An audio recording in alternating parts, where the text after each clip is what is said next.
enjeux opportunités. Donc, il faut dire que le soja, c'est une culture qui est déjà connue au Côte d'Ivoire.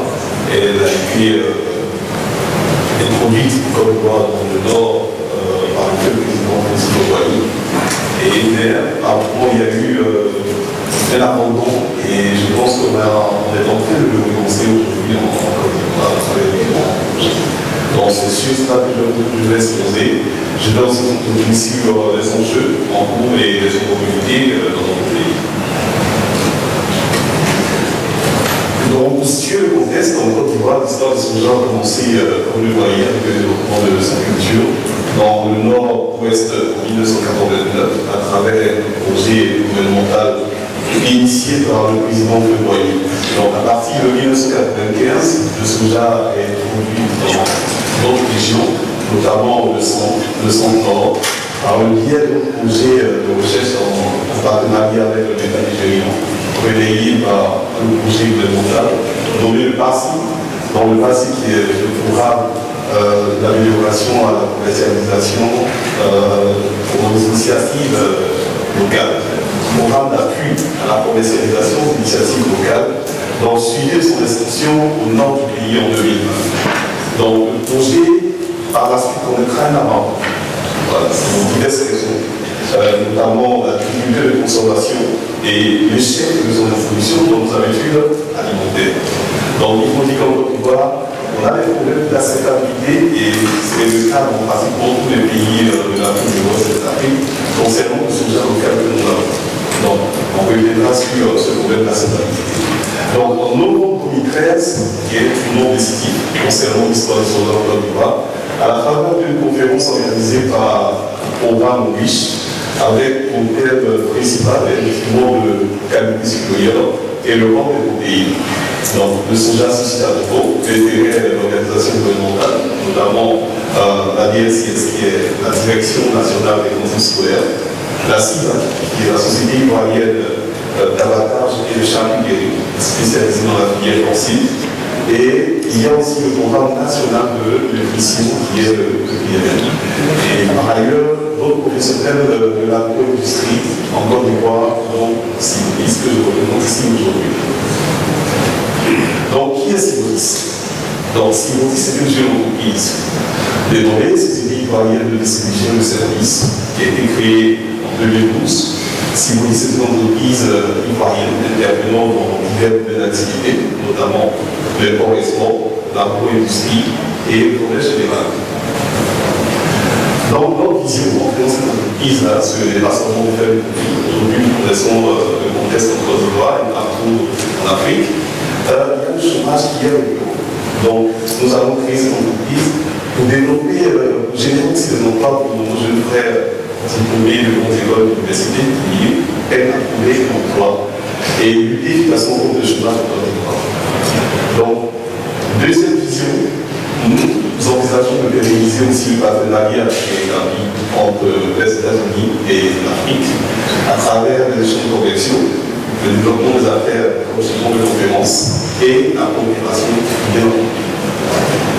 Donc, notre mission dans ce cadre-là, c'est bien évidemment avec les fournisseurs américains, c'est d'approvisionner le marché ivoirien aux produits à base de soja, notamment le TIPI, qui est le soja desturé, le DSF, la farine de soja désulée, et l'ISP, qui est l'isolat de soja que nous utilisons dans la charcuterie, comme je vous l'ai dit tout à l'heure.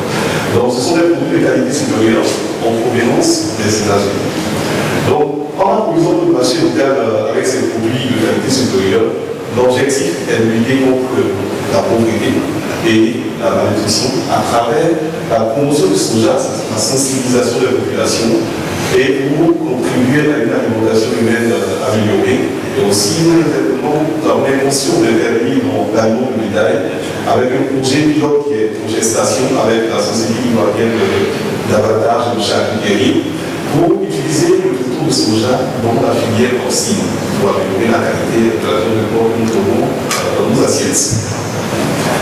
Donc, notre mission est continuée, comme le dit notre motif, le soja pour une alimentation équilibrée et une santé améliorée. Voilà, c'est dommage qu'on ne voit pas l'image de la question des cantines scolaires, des enfants dégustant dégustant le TVP dans une cantine scolaire. Donc là, on a l'image de maître fait à base de pommes de terre et le TVP. On dit qu'on peut faire plusieurs applications avec le soja texturé. Pratiquement tout ce que nous faisons avec la viande animale, nous le faisons avec la viande végétale. L'utilisation végétale, c'est comme ça qu'on l'appelle en Côte d'Ivoire. Et aussi, on aura un impact sur l'amélioration de la santé infantile parce que nous faisons aussi une promotion de ces produits-là dans les centres de prévention infantile, dans les hôpitaux, dans les maternités, pour améliorer la santé de nos enfants et de nos bébés. Donc, nos jeux, à travers les jeux, nous allons voir ce qui se cache derrière la crème de soja, du point de vue financier, du point de vue économique.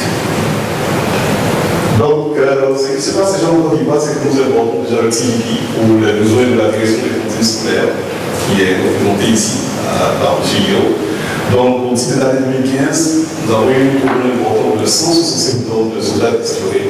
Et il faut dire que cette importation est l'aboutissement d'un projet longtemps audit et piloté par Rich en partenariat avec la direction des cantines scolaires et qui a abouti en 2015. Donc là, vous voyez sur cette image des premiers conteneurs dégroupés dans les entrepôts de la sélection des cantines scolaires et déchargés pour être distribués partout dans la Côte d'Ivoire dans pratiquement près de 20 directions de l'éducation nationale.